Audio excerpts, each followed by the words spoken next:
What is up, everybody? Welcome back to another edition of the Sheehan Show here on Sherdog.com. My name is Sean Sheehan, and I'm absolutely delighted to be joined by the pride of care, Will Fleury, before his heavyweight title fight at Oktagon 68, the champion at light heavyweight. Will, I've two things to ask you, right? First of all, nicknames. We talked about nicknames the last time, and I feel, you've gone from back and forth nicknames. Here, let me throw one at you. You're going to heavyweight. Yeah. You're going to heavyweight now, a little bit heavier. The Care Bear. What about it? I did the Care Bear before. Oh, did you? Oh, fuck. I thought that was original. Yeah. And everyone thought it was, so it was the Bear from Care, sorry. So Will, the Bear from Care, Fleury. Okay. And everyone, like, after the fight, it was in the Tree Arena. I think it was for the Sean Taylor fight. And everyone was like, I didn't know you were from Clare. I thought you were from Tipperary. Oh, no. I was like, oh, for fuck's sake, lads. So, no, I'm not using the Care. Like, the Care Bear, you see, like, Care Bear is actually pretty good. But nobody would get it. Nobody would get that it's Care. So that's why I did the Bear from Care. Because, like, Care's the town. But nobody seemed to get that either. The two Johnnies have made it famous now, so maybe. Yeah, fair enough. So maybe we can do it now. But Will fucking Fleury is just the way to go. It is. And they said it the last time, didn't they, as well? So Oktagon is... Yeah, they don't mind. They don't mind at all. Like, Andre will shout Will fucking Fleury, no problem. And even on the t-shirts that I have that they print up for me, the Pitbull t-shirts, it's Will fucking Fleury on the back with the full F-U-C-K-I-N-G. So, boom. I feel like yourself and Oktagon are just the perfect match. It feels like everything's just gone so well since you got there. How are you finding it? Yeah, it's been great. I'm grateful that this finally happened, but I'm extremely determined to make the absolute best of this window now, and to capitalize as much as possible on this opportunity.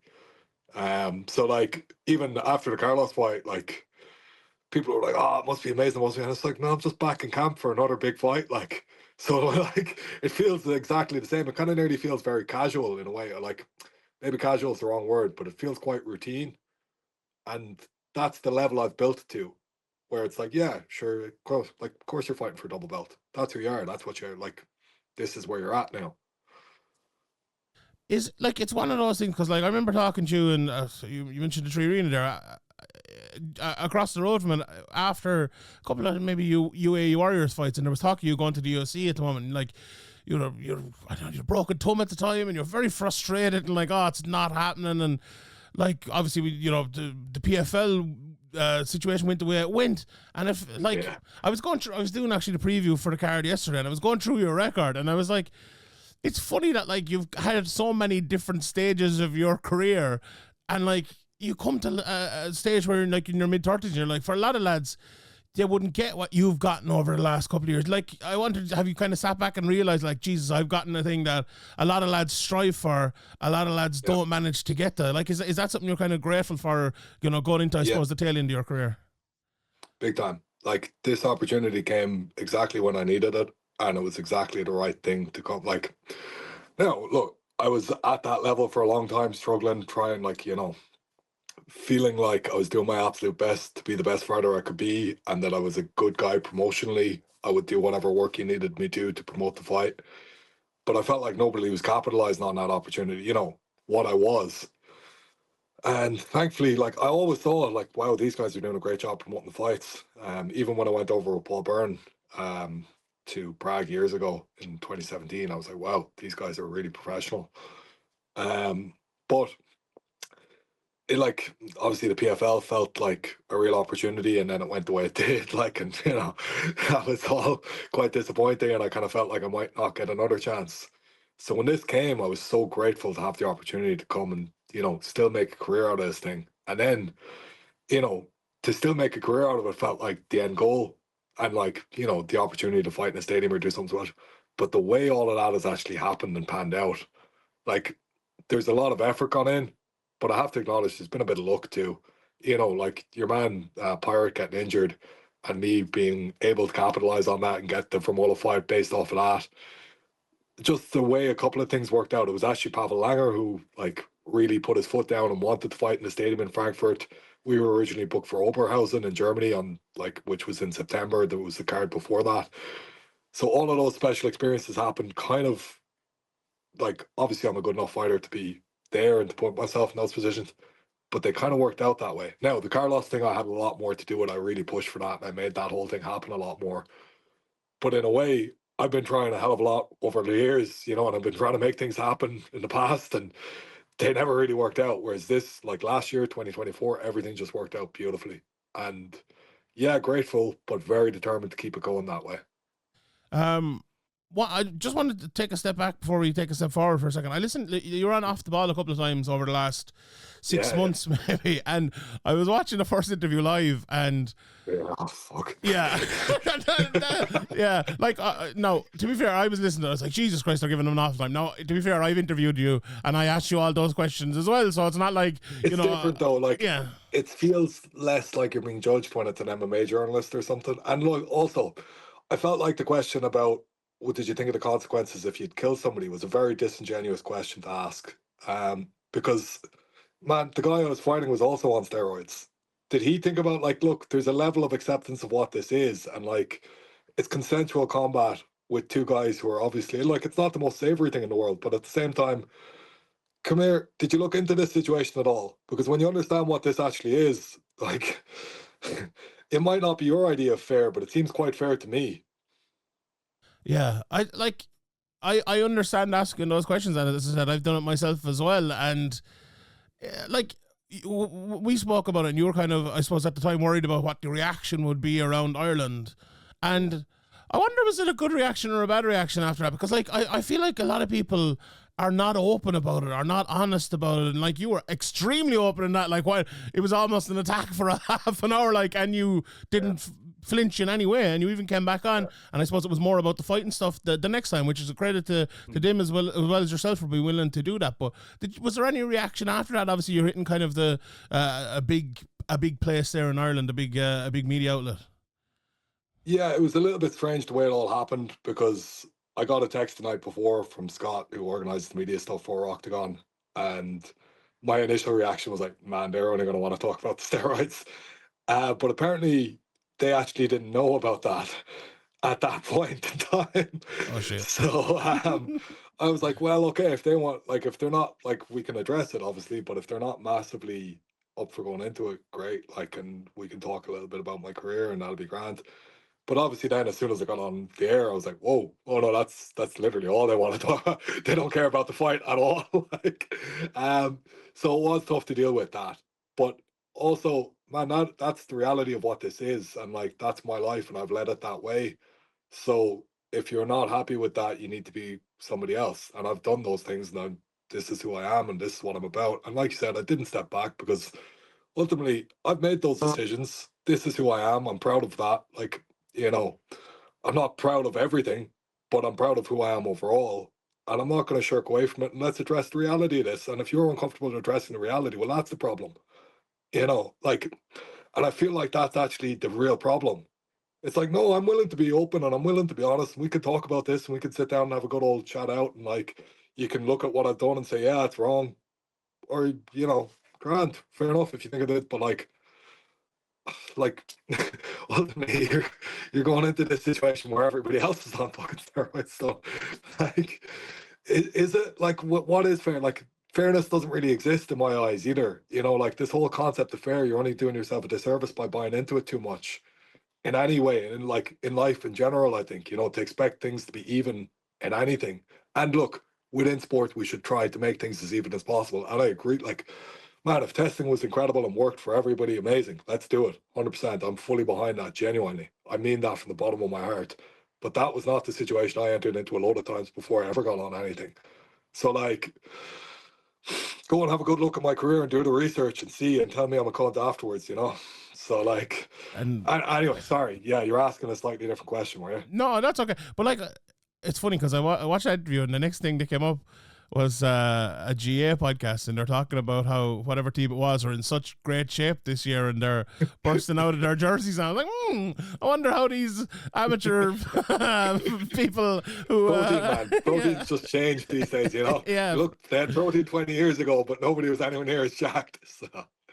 Yeah, it's funny. A lad can go back and he can put on fucking 2 stone of muscle in between the RGs. He had a good winter, didn't he? Do you know? But anyway, that's I don't know. I always felt weird about those sort of things, because, like, I feel like the reality of like it's we have been hit with the reality of it in our sport because the UFC decided to go with USADA, and obviously what happened in PFL happened. But like other sports are just ignoring that reality. that's definitely going on behind the scenes. Look, it's kind of what I tried to get in that interview. Like, it's fairly obvious there's a vested interest in that not being the real, like, or not being what people see. Mm-hmm.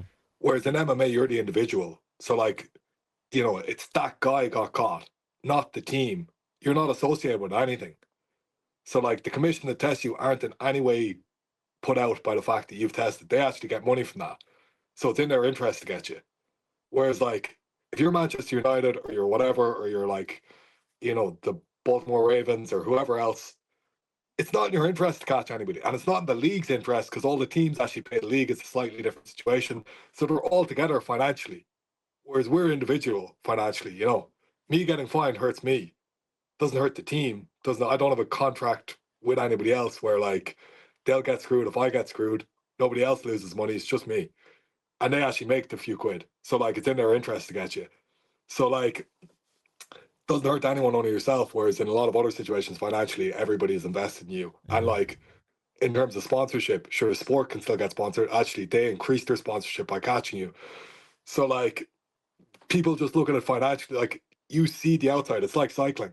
Everyone goes, oh, cycling's such a dirty sport. And it's like, well, actually, they just test really well and they publicize their testing. You know, now I've no doubt, like, there's, you know, probably less drugs going on in some sports other than cycling, but at the same time, that doesn't mean that most sports, that's not a bit of, like, man, wherever you have money on the line, you know, wherever there's significant money, if you don't think people are doing something to gain advantage, you're very naive. 100%. And Man United players that could do it getting on some better drugs. I think hopefully. Another thing you mentioned on that is you said, and it was clipped up, like MMA does itself no favors in Ireland, and I'll be honest, like I couldn't agree with you more. I was doing a podcast a couple of weeks after it, and I kind of quoted you saying that because, like, I don't know, the situation in Ireland over the last while and has been a bit crazy. And obviously you were one of the only fighters to actually comment on the whole, you know, Paul Hughes, McGregor back and forth stuff. Like, what did you think of that, first of all, in the state of kind of how MMA is being treated at the moment in Ireland, how it's maybe treating itself? Yeah, I would look at it more like it's amazing to have somebody like Paul Hughes coming up. So it's kind of a positive thing on the whole, I think. Like, the fact that, you know, this guy went in, fought one of the best Dagestani guys out there when they were building it to, you know, this whole Ireland v Dagestan thing was basically like, look, we're going to smash Ireland. Like, and to me, Paul Hughes won that fight. Me too. You know, so that was genuinely inspirational to watch. You know, I was sitting at the edge, like, you know, my couch is way back, and I was like sitting right next to the TV by the third round of that fight. I was just like, this is incredible, like, you know, watching it. But, like, obviously what happened afterwards was a bit sad and a bit unsavory. And, like, I suppose, like, the thing about it, we're lucky to be in a position where we've got guys like that coming up, and there's so much talent coming up behind. It's like guys like myself need to kind of pave the way, is how I feel right now. And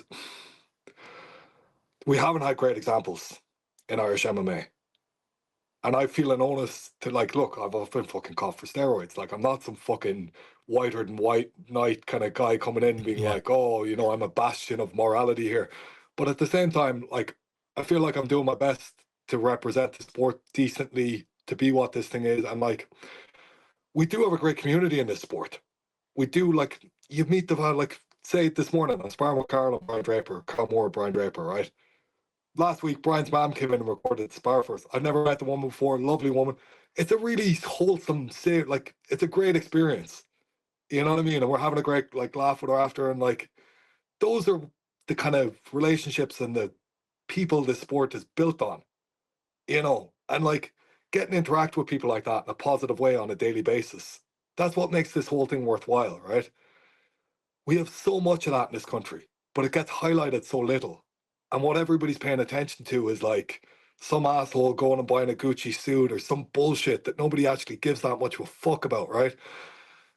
And it's like, look, we need a better example than that. Like, we need fucking something a bit more real and a bit more like, no effort, reward, you know? It's actually the effort that gets you there. And like, look, we've had fucking great people in the past, and like, there's loads of like, there's so much talent in this country. That's the funny thing. Like, why am I able to go over and do what I've done in Central Europe? Because nobody's at the level I'm at. Like, you know, and we've a load of fighters at good levels. Like, and I feel like Bellator did a little bit of a disservice to Irish fighters because they were coming in like, okay, fair enough. There was guys who could have done a little bit better with the opportunities they got, but like, you look at the likes of Dara Kelly and Kieran Clark and like, well, Nate Kelly there before he lost the last one. Like, they're on serious tears and they're great fighters, and yet they get very little promotionally, if you know what I mean. Like, if you didn't know, like I know Kieran well personally, he's an incredible story. You know, coming from Drogheda, all that type of thing. Dara from the Inishowen Peninsula, you know, really unique culture up there, really unique identity, very strong community. 400 people coming down from fucking the tip of Donegal there. Like, those are incredible stories.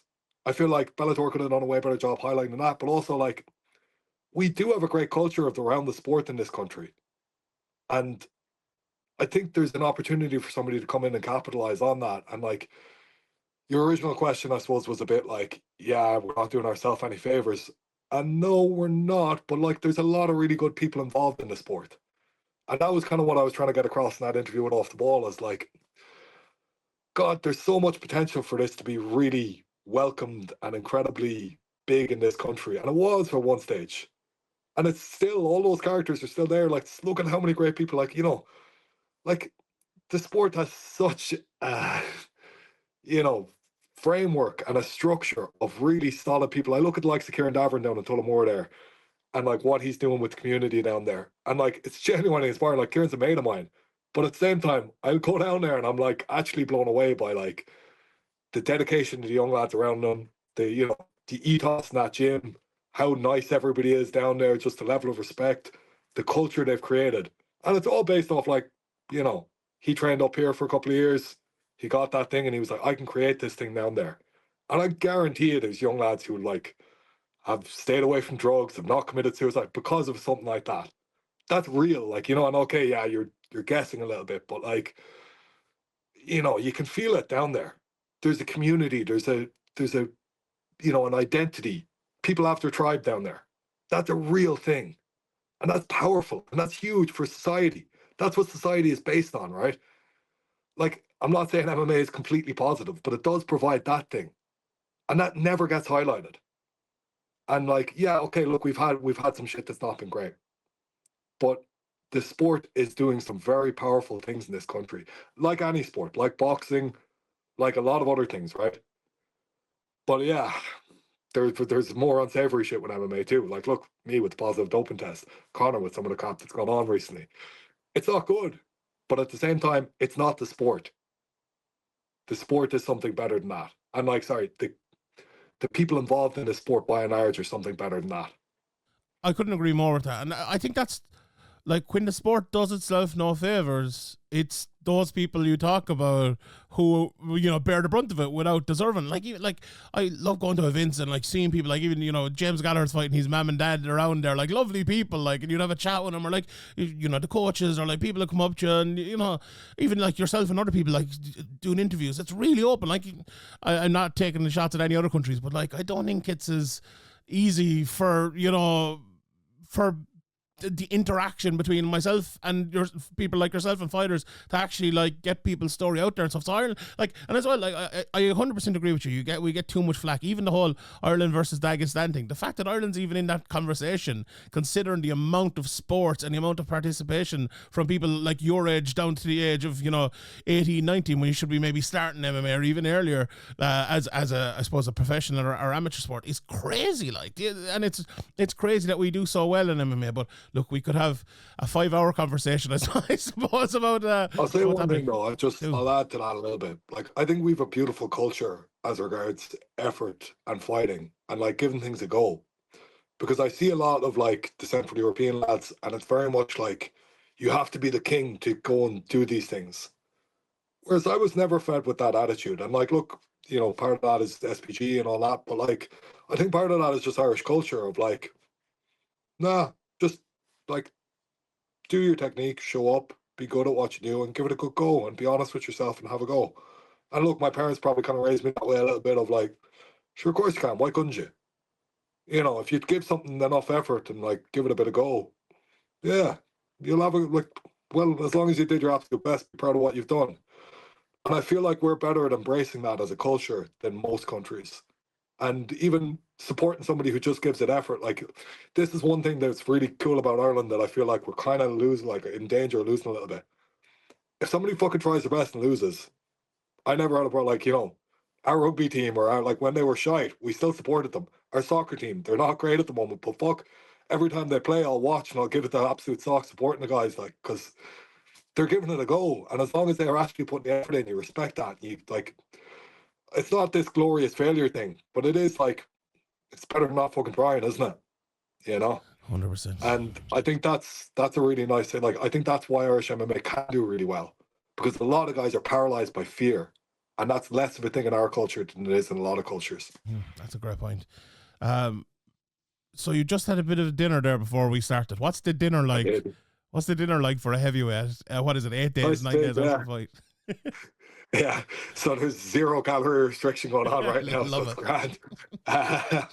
So yeah, it's quite nice. Like, now I didn't get to have a good feed of spuds there. I literally just threw in a bit of porridge and forced it into me. No good. But I'll have a good long big feed of spuds now later. We've a group over on Twitter there with a lot of Irish MMA fans. I was like, any questions for Will Fleury?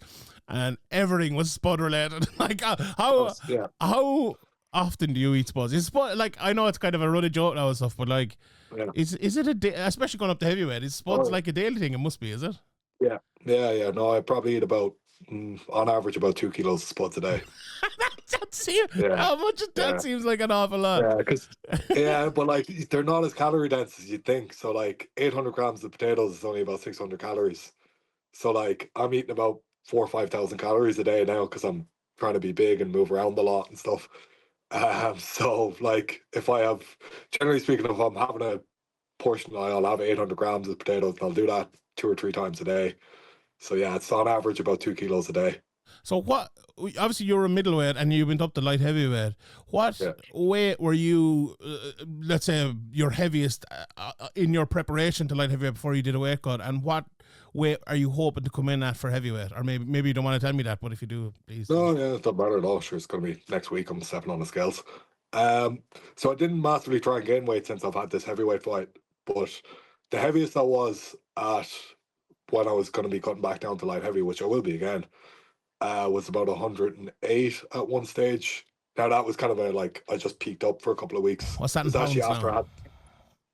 In pounds, so 220 is 100. So 8 multiplied by 2.2, so it's like 240-ish. Oh, that's a lot. Just under 2. Yeah, so just under 240. Mm-hmm. Yeah. So about 237, 238. Yeah, right. But like up around that, and then right now I'm like 106, so I'm a little bit lighter than that. But I could gain a kilo or 2 in a week. You know, it's like you could fluctuate up or down a little bit in a week or 2. But like, this is roughly the same, a little bit bigger than I've been for most of the time I've been at light heavyweight, just because I'm not watching the calories, so there's no weight coming off me. You know, so like I'm basically the same size as I was as a light heavyweight, and just eating more and moving better and feeling I'm able to train a little bit harder constantly. Like, I noticed that, because like it's not like I'm depriving myself of light heavyweight, but you do just recover a bit better, like, or you recover a little bit more when the calories become higher. Like, I assume this is the first fight where you're not going to have a weight cut, and I often hear people talking about it, how like it actually it turns into a negative because it's their routine and everything like that. Have you thought about that, and are you doing anything, like, I suppose, to step away from that being a negative? Myself and Carl were just chatting about, like, when we get to Stuttgart there, because we don't have to do a weight cut that night, so we're going to arrive in on Thursday morning, and normally Thursday would all be about, like, you know, getting everything ready for the weight cut, and then doing the weight cut that night, and then, you know, doing your best to sleep a little bit and getting up and weighing in the next morning, and then you're bollocks because you barely slept the night before. You're just focused on rehydrating, and, you know, you try and stay awake for as long as you can, and then sleep for most of the day. So you try and stay awake and rehydrating and sleep. But sure, there's going to be none of that. So it's like, sure, we may as well go out and go into the city that night and enjoy see a bit of Stuttgart. Like, go full John Jones on it. Show up. Sorry? You're going to go full John Jones on it, are you? What, go in and have a party? Yeah. Yeah, sure, we'll have a few shots and see what happens, you know. Jesus. But no, like, and the next morning I literally just have to show up to the weigh-in. It's not like I have to make weight or anything. It'll be strange. It'll be very different. But like, he did heavyweight before, so I was chatting to him about it. He was like, "Yeah, it is weird." Um, but like, I think the main thing is you just treat it like, sure, you're gonna get in and spar a guy, or you're gonna get in and fight a guy. It's the same fucking thing. Like, you don't cut weight before you spar, and you get in, you perform, do that every week. This is just that. So it kind of will probably feel a lot more casual until warm up and fight. And obviously the intensity for the warm up and the intensity for that, it's like, yeah, your body will just snap in. So I'm not like, it is different, it is weird, but I'm not too concerned. Like, I'm not like, oh, it's going to upset me not doing the weight cut. Nah, just go with it. Don't resist that. It's different. Cool. Great. What's it been like having Carl back? I know obviously Carl, it's a good bit since he fought, and Johnny Walker's obviously left and he's gone over to Las Vegas in the time, and Trevi obviously did a lot of sparring and stuff. Was Johnny going a bit of a blow and Carl coming back a bit of a pickup that you needed coming into this? Big time. Thank God. Like, because look, Johnny leaving was a massive blow, obviously, and like, he was my main training partner for the last 5. Like, look, Carl's probably the guy that I train with the most when he's here, but he's not always here. So, like, over the last 5 years, Johnny was the guy I was training with the most.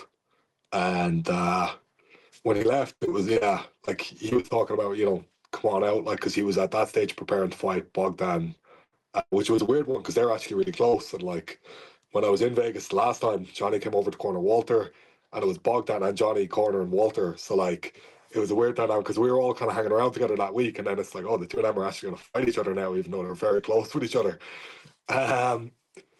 So he was like, come over for that camp and help me prepare for that.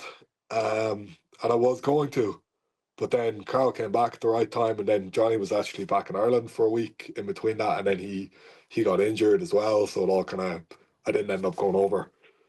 But we were actually, myself and Carl were thinking about heading out to him then for a little bit, just because he's got the gaff over there as well now. So like, definitely in the future, like, I'll be out there and I'll go and visit him still, and we still have a really good relationship and whatever. But I'm gutted he's gone, to be honest. Yeah, it does. Like, and look, thank God though, Carl came back at exactly the time he needed, because I was pestering him for months and not getting a whole lot back, and then he was like, I'll be down next week.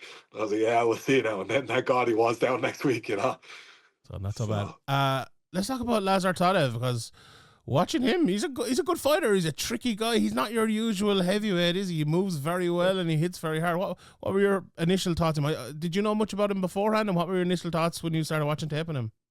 I watched his fight in Frankfurt the night I fought there as well. And I just remember thinking, wow, this guy moves really well for heavyweight. So the guy, Powish, the fella he fought, warmed up in the same dressing room as me. And, I looked at Powish warming up and I was like, oh, he's a pretty solid fighter. And then I saw what Todev did to him.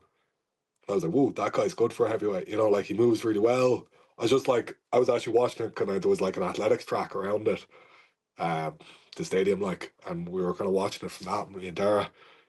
And his footwork was just really tidy. And then afterwards, I went back and watched the fight on YouTube, like, where you can see it a little bit better. And just the accuracy of some of his shots, I was impressed by. And then I saw that he was going to fight Moel again for the title, and I kind of thought, well, if I can, I'll try and put a few quid on him, because I think he's going to win that one. And then it ends up being me fighting him. Now, I think the guy's a very tidy fighter. I think he's the best guy I've fought so far in Oktagon. And I think his record kind of does him a disservice, because he's 11-6, but like in his last 10 fights, he's 9-1. If you were fighting a 9-1 heavyweight, everyone's like, "Whoa, that guy must be really good." An 11-6 heavyweight doesn't seem like as big a challenge, but actually, that guy's just a more experienced version of a 9-1 fighter. Like, so I think he's easy to underrate and he's easy to dismiss. I think he's a very quality fighter, and I think he's got a great skill set.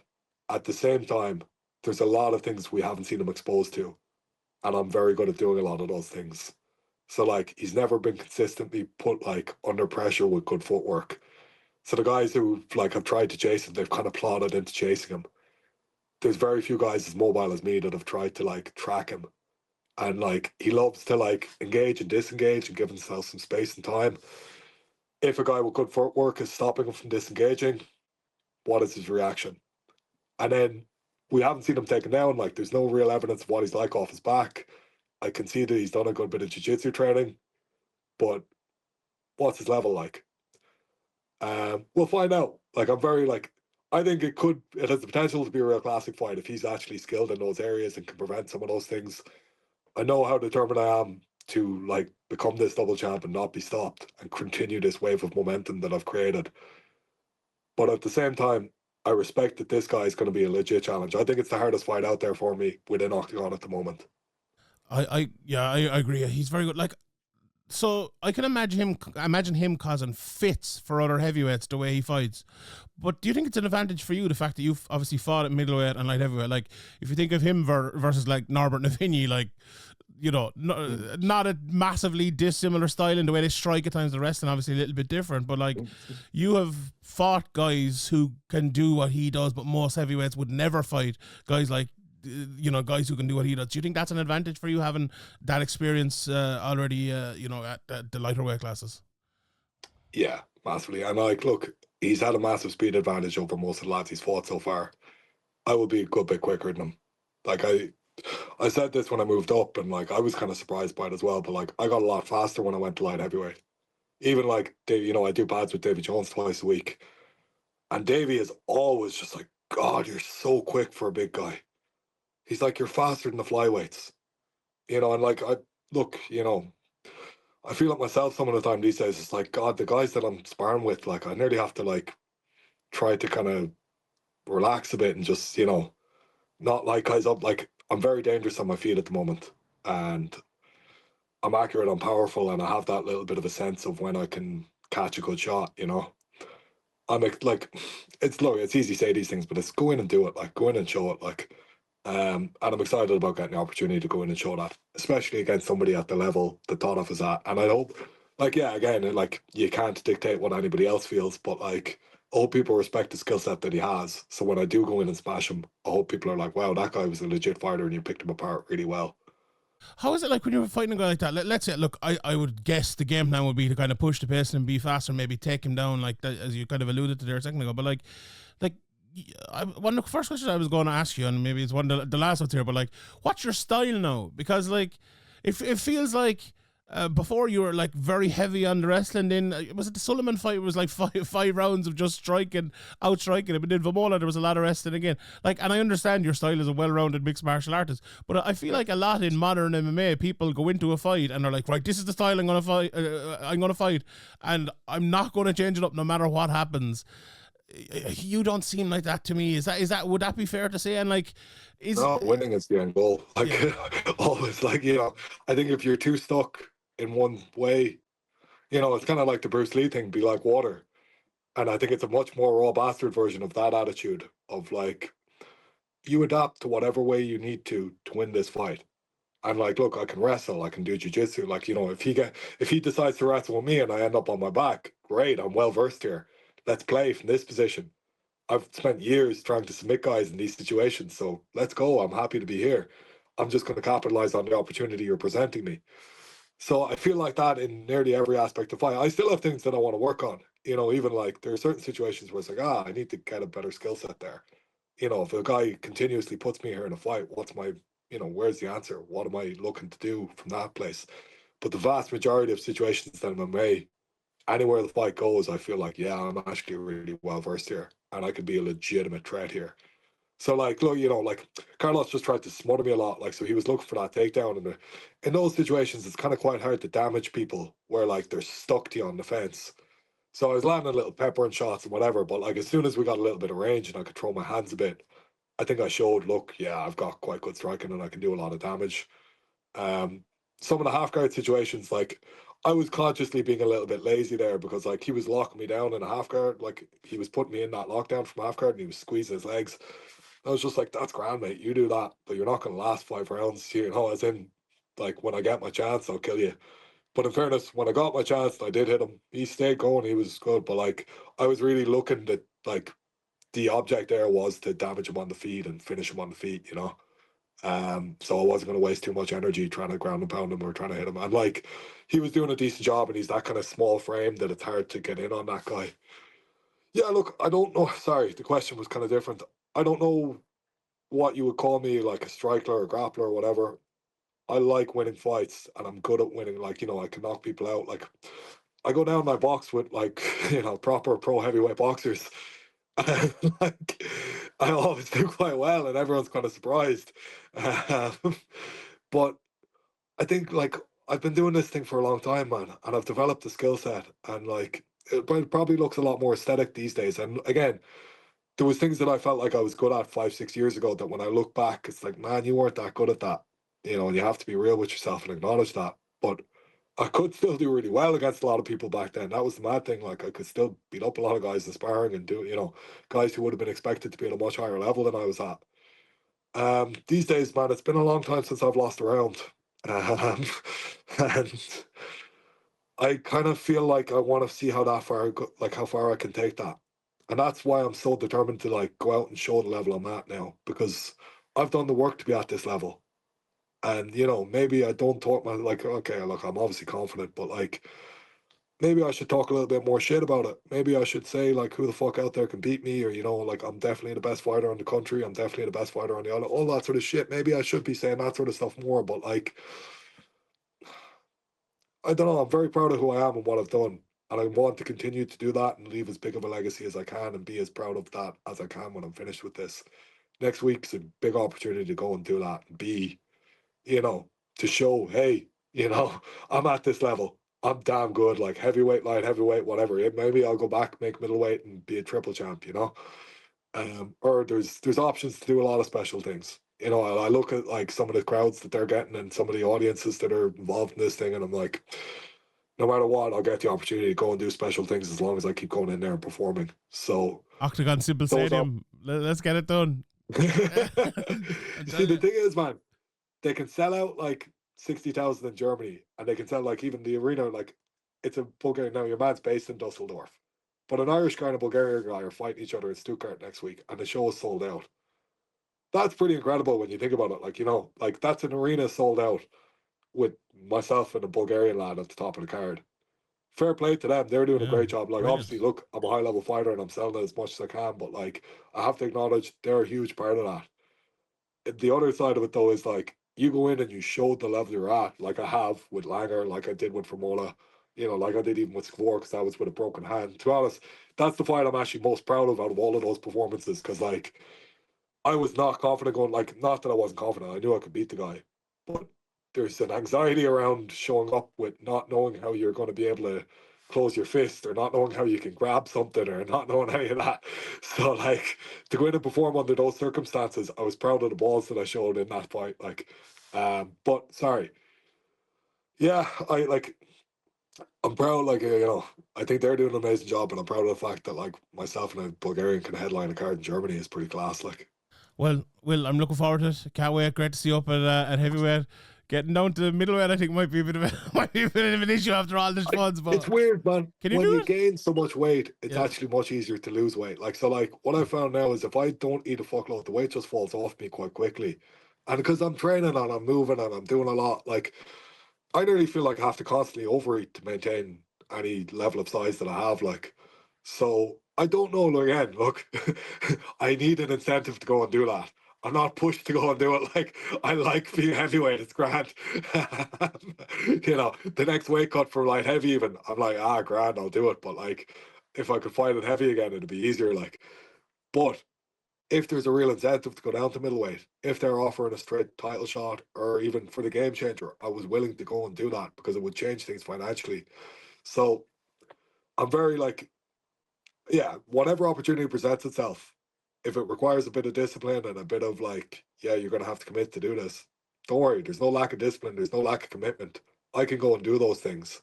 It's more, is it worth my while going and doing it? And so far, it really has been. And there's been like a lot of special stuff has been done in the last year. So it's been great. But I'm very determined to continue being at that level and keep going up and up. For all that, Lazar Todev, March 8th. It's on Oktagon TV, isn't it? You can watch it in Ireland over there. Will, appreciate the time. Thank you very much. It's on the Zone as well. It's on the Zone, in the UK and Ireland. Yeah, brilliant. So it's on the Zone in the UK and Ireland, and then Oktagon.tv. And if you don't have the Zone, you can just buy the pay-per-view. It's a bit cheaper than signing up for the... the pay-per-view is cheaper than signing up for the Zone.